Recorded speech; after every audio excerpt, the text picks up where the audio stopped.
What's up, guys? I'm Chad Barnes, and welcome to the channel. Here, it's all about real car talk, from simple fixes to smart driving tips and keeping your ride in top shape. If that sounds good to you, go ahead and give the video a thumbs up.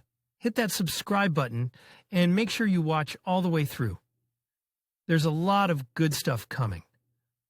Let's get to it. Two languages of one country, probably. The difficulties with transliteration began with the recording of the name of this plant in Korean. The fact is that the word Pyongyang, which translates as peace, can be written in two ways, or Pinghe, Zudongche. In the first case, the word is written according to the phonemic writing rules of the Korean language Hangul, aka Chosunjil or Goryeo-gil. In the second case, it is written in Chinese characters that are used in the context of Korean language writing, Hancha. Hancha are only used to record words of Chinese origin, of which there are about half in Korean. Theoretically, the pronunciation shouldn't change from the way it's written, but the heck with it. The most used system for writing the Korean alphabet in Latin is the McCune-Reischauer romanization.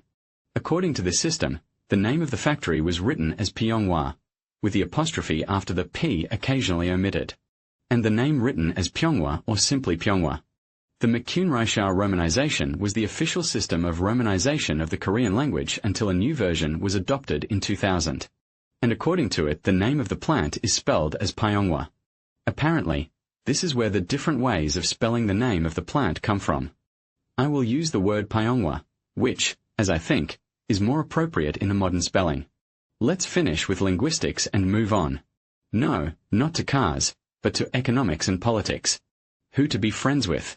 As you remember from the history of Seungri and Pyeongchang, the North Korean automobile industry owes its emergence to the strong friendship between the DPRK and the Soviet Union.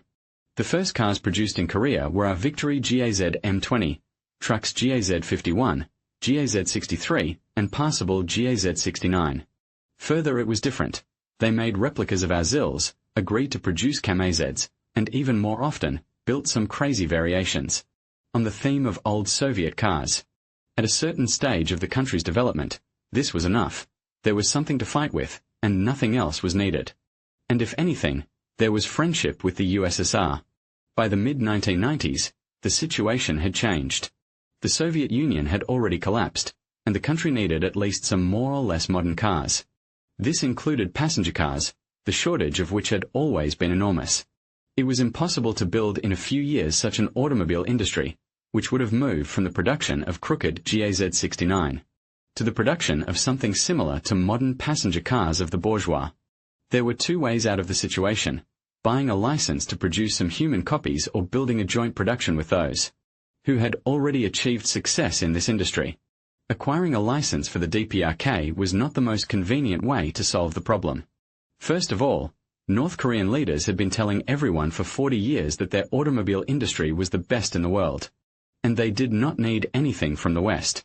Secondly, they would not want to let hundreds of spies from the West to work in their country. Otherwise, it is almost impossible to localize the production of modern cars in a technically backward country. Thirdly, it is time to create a really decent plant. Most likely, there were dozens of other reasons for refusing the license in favor of the joint venture. So there was only one thing left to do: choose a partner.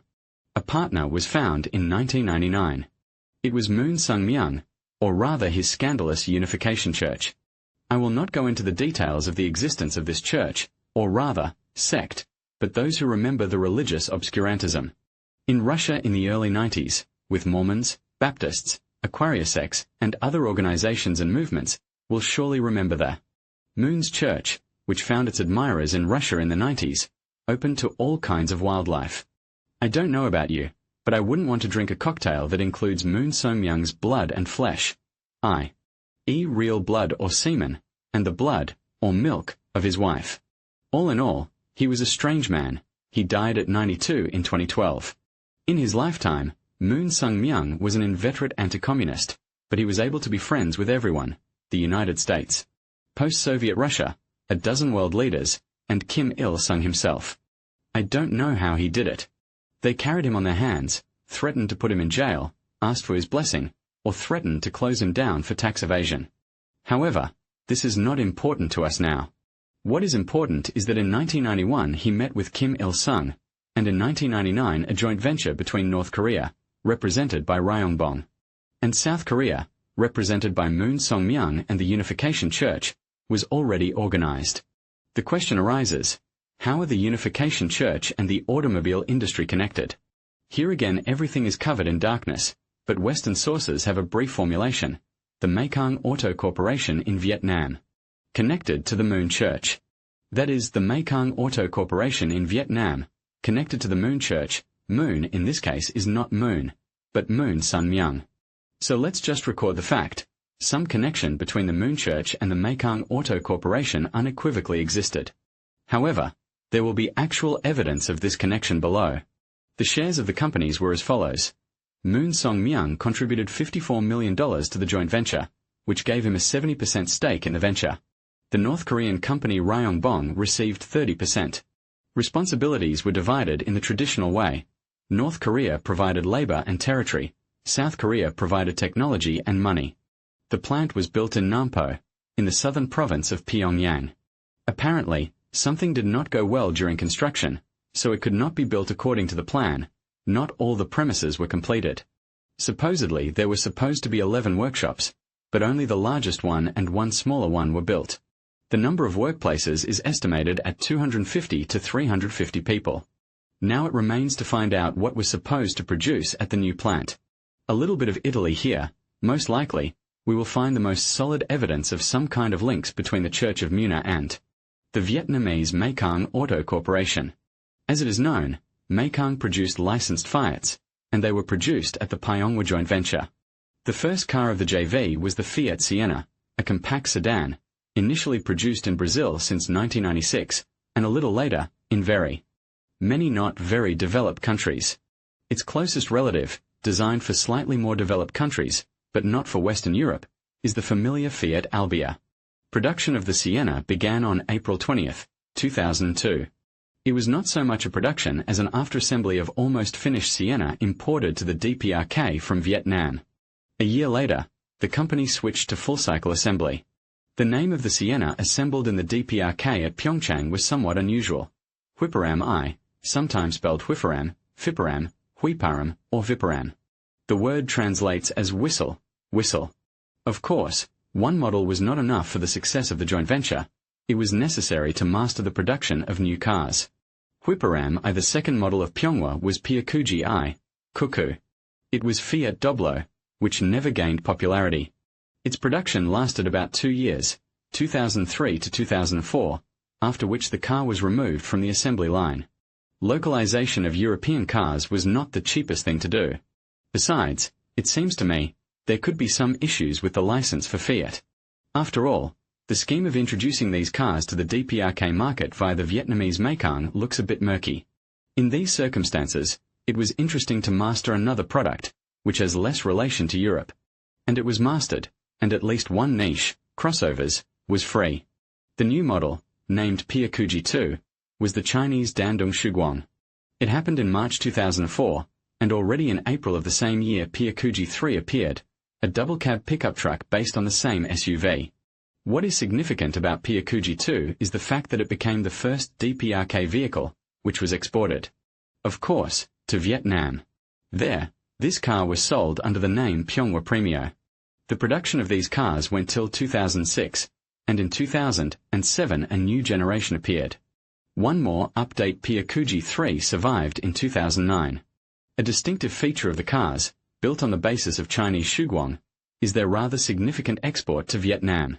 And, for example, a diesel pickup truck called Premio DX was intended only for the Vietnamese market at all.